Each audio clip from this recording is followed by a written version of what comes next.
That's entertainment.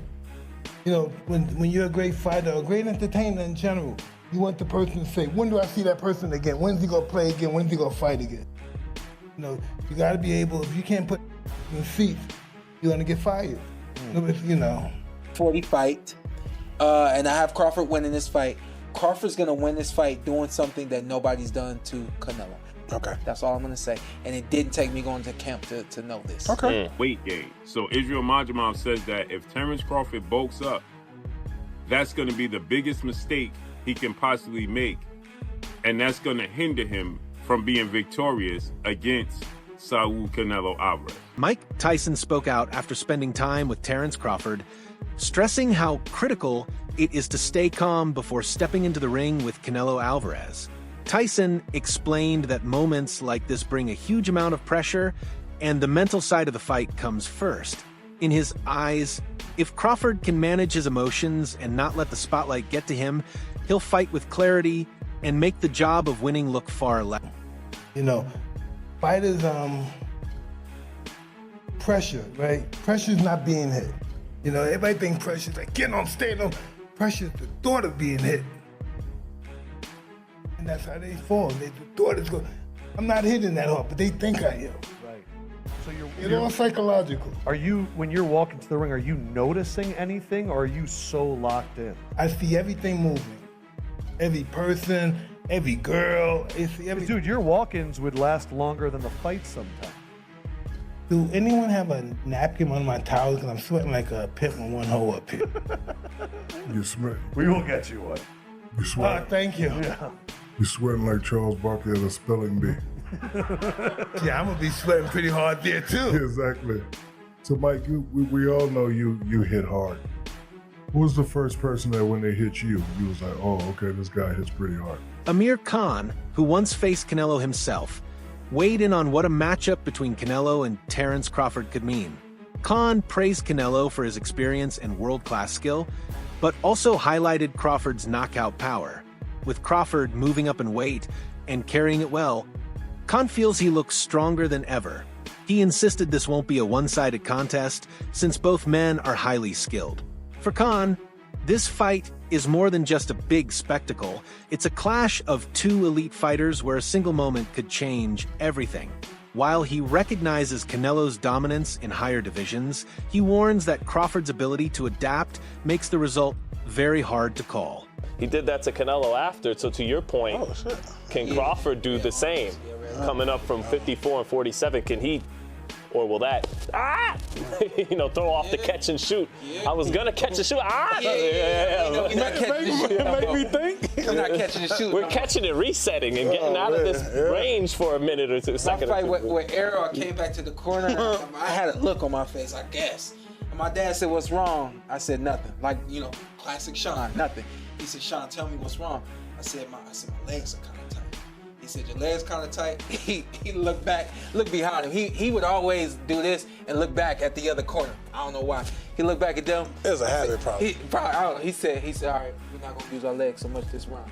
And I was thinking to myself, like, I need these legs. I'm not trying to wear these shots. Yeah. So to your point, when there's a feeling, when the nervous system goes out, where does that adjustment take place? Do you trust the adjustment? Do you implement it? So that next round I did settle down a little more. I was lost the round. Whatever. Hell up. I don't even know what round is. Chill out. He don't even know what round it is. Pour this water on you. So we got some time until this fight. So we ain't gotta pour it all out at one time. We'll work our way up to this one. Try to get on big guests to lead up to the fight. Expect some more very, very big guests, and expect some very, very big things from the Puerto Rico podcast the week of Crawford versus Canelo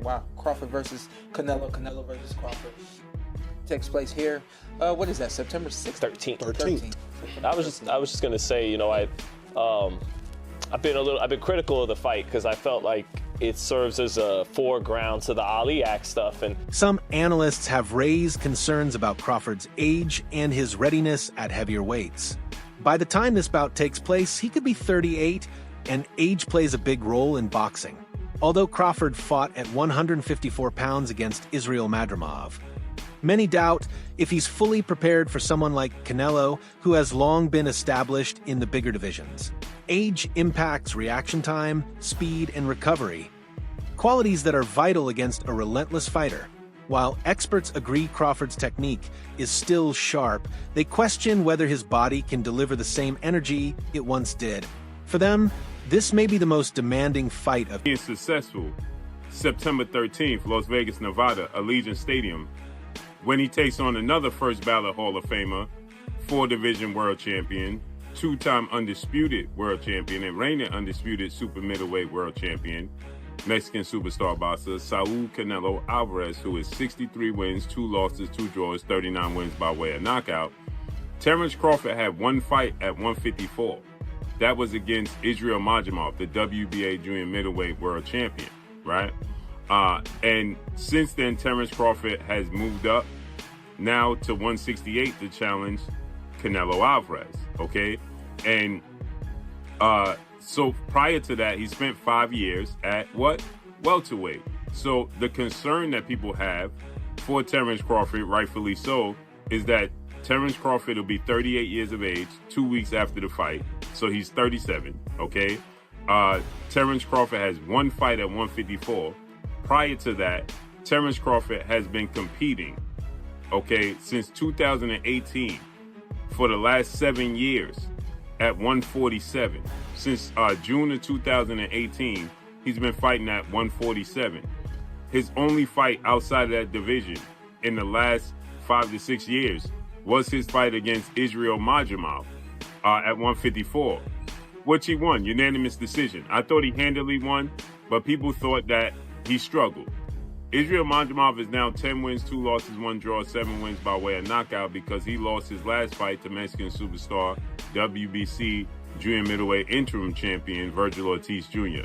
Crawford and his camp have repeatedly emphasized how carefully they're preparing. They've pointed to the mistakes Jermell Charlo made in his defeat to Canelo and stressed that Crawford is nothing like Charlo. Crawford highlights his own discipline, style, and ring intelligence. His team is focused on movement, accuracy, and controlling the pace. They understand raw strength won't be enough against Canelo. Their strategy is to frustrate him with tight defense and sharp counters. Training camp has been intense, with heavy conditioning and sparring sessions designed. Team Crawford just revealed that they're currently working on making sure that the Omaha native doesn't end up like Jermell Charlo this coming September 13th when he faces Canelo Alvarez. Now this report comes from Boxing Scene, wherein it was just revealed by somebody from Crawford's camp that Terence Crawford is, quote, wary of repeating the mistake that former 154-pound champion Jermell Charlo made to a new weight limit without consideration of other factors. Boxing Scene further elaborated by saying that Crawford wants to retain his ability to fight with fluidity, maximizing the effectiveness of his power punches from both hands and ability to fight from a southpaw stance. With that said, Crawford's camp is now on full lockdown from the media or any sort of distraction up until fight week. Now, it's definitely worth considering that while it's Analysts have also discussed the natural risks that come with adding weight when moving up divisions, since speed and agility can take a hit. Recent pictures of Terence Crawford looking noticeably bigger have fueled debate online. Some remind fans that images can be misleading depending on lighting and camera angles. Still, the main concern remains: can Crawford keep the quickness that has always been his trademark? Extra size brings more punching power, but it can also... Because the man is simply human. I mean, the more you age and the more weight you gain, of course you're gonna be slower. Now, that doesn't mean that he's gonna be... that he won't be an elite fighter anymore. No, of course not. When you talk about special fighters like Terence Crawford and Canelo Alvarez, they can handle themselves against anyone on any given night in the worst circumstances possible. That is a fact, ladies and gentlemen. So let's get back into the discussion when it comes to Terence Crawford carrying the 168 division, when it comes to the 168 pound weight. So if you actually think about it, Terence Crawford, how is the man looking right now? I know, yes, I know that we have seen the new pictures of Bud Crawford with him looking absolutely massive, but I actually talked about this in one of my previous videos, ladies and gentlemen, which you can go back and check out. Terence Bud Crawford, don't let these pictures fool you, ladies and gentlemen. Don't let these pictures fool you. Yes, of course Terence Bud Crawford gained weight, but the pictures make it seem like Terence Bud Crawford looks like a heavyweight. Let me tell you this, ladies and gentlemen, the lighting and the pump and the angle, everything plays a part in how you look in pictures. You know what I mean? Like, this is a fact, ladies and gentlemen. I can show you 2 pictures of me taken within 24 hours, and in one picture, my physique looks completely different than the other picture. One picture I can take after having a unbelievable workout, with a nice sweat on, with a nice pump, with some nice lighting, and a nice angle. I would look completely different than when I look right now or getting out of bed, which I just did. Trainer Abel Sanchez, one of boxing's most respected voices, has dismissed the idea that Crawford truly stands a chance against Canelo. Sanchez compared the matchup to more of a sparring session than an even fight, saying Crawford is simply too small. He believes Canelo's natural size, strength, and comfort at higher weights give him a major edge. While Sanchez acknowledges Crawford's greatness, he argues that skill alone can't always... Crawford, quote, "It will be a sparring session for Saul Canelo Alvarez." Coach Abel Sanchez dismissed Crawford's chance against Canelo, and it's really because of the weight gain. Renowned Mexican trainer Abel Sanchez has reignited the hype surrounding Canelo Crawford, scheduled September 13th, Las Vegas. Speaking to the ring, Gennady Golovkin, trainer, says, quote, "Crawford is a great fighter, but that's why weight divisions exist. Canelo has proven that when he moves up, he faces and beats the best in each category. Neither Bivol could hurt him, nor could my fighter in 2 fights." And he's talking about Golovkin. And even though Canelo and Golovkin fought 3 times, Abel did not train him for the 3rd fight. It was Jonathan Banks. So that's why he said in the 2 fights that he's familiar with, he's saying that Golovkin never really hurt Canelo. The weight jump, the big disadvantage. Crawford, undefeated record. He's 41-0, 31 knockouts. Agreed to move up to 168, blah, blah, blah.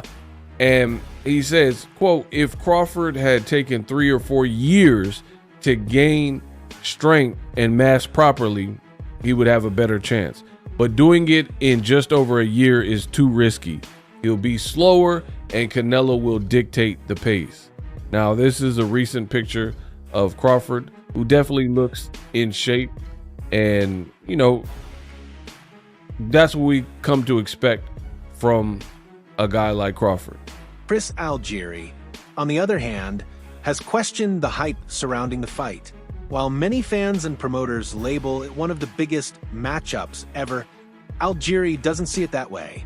He admits it's exciting, but says it doesn't match the legendary battles where both fighters were in their peak years and equally matched.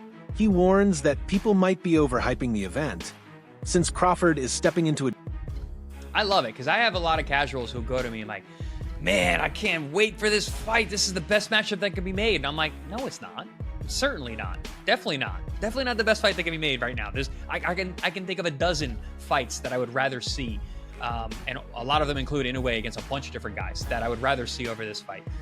But casual fans don't care that much about 122-pound guys who fight across the world in Japan. They care about big names and characters.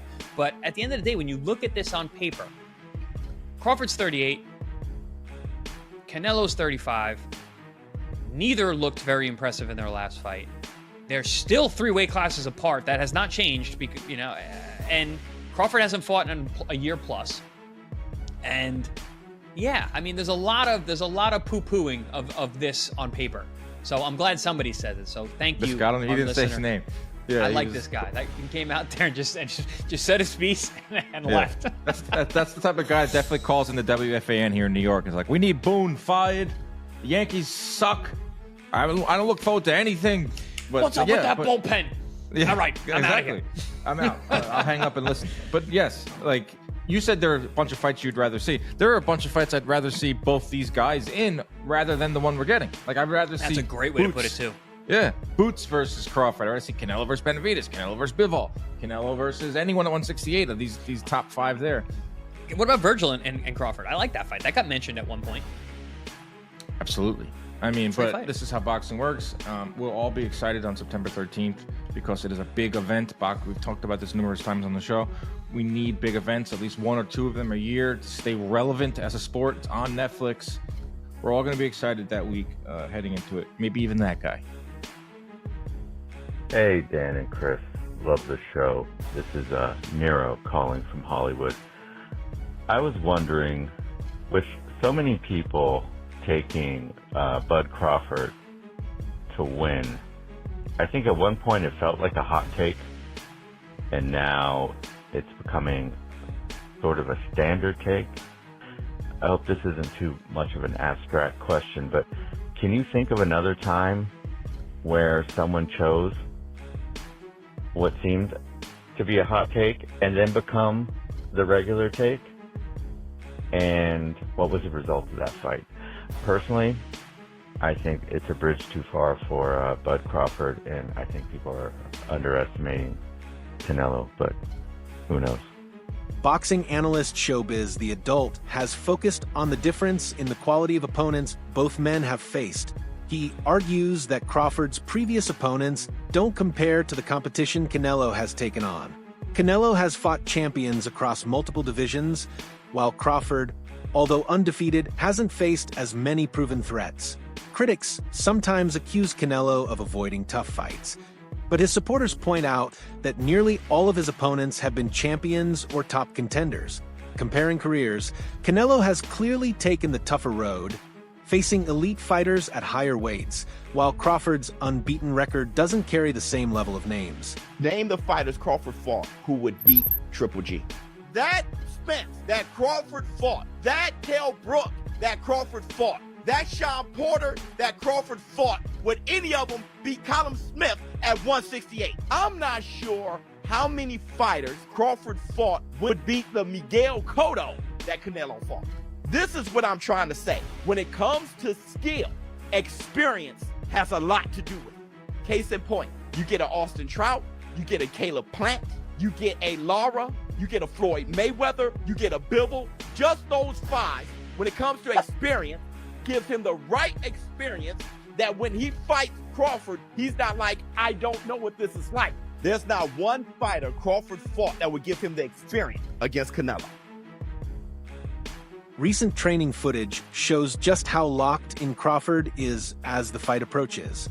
His program includes strength training, sparring, and endurance drills. He's added new methods to prepare for Canelo's power and for extended exchanges inside the ring.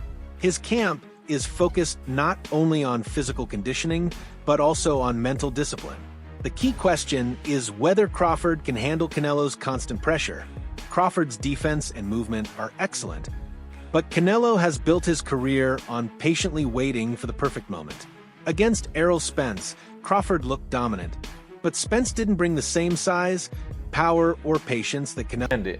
And that usually breaks him down.